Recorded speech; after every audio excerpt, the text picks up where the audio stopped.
আমাদের দেশে যে ক্ষমতা পায় কি ভাই এই চেয়ারে বসার পরে মনে হয় যে লোহা তারা একবার পাশা আটকে রাখছে, তাতে কোনোদিন না ওঠা লাগে।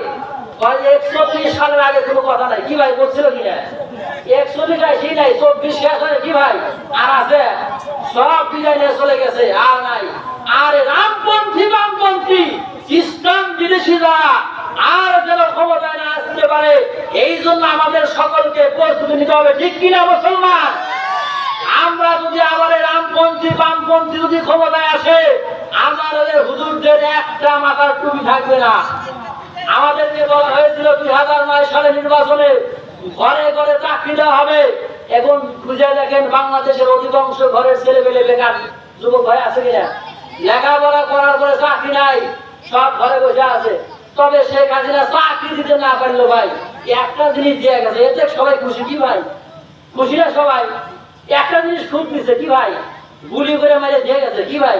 হ্যাঁ, রংপুরে আবুল সাইদ, লিবারিয়ার মুক্ত থেকে শুরু করে সারা দেশে মানুষগুলোকে হত্যা করেছে।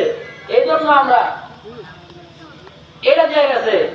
আজকে কতগুলো মানুষ হত্যা করেছে ইতিহাস হিসাব করলে সঠিক হিসাব পাওয়া যায় না।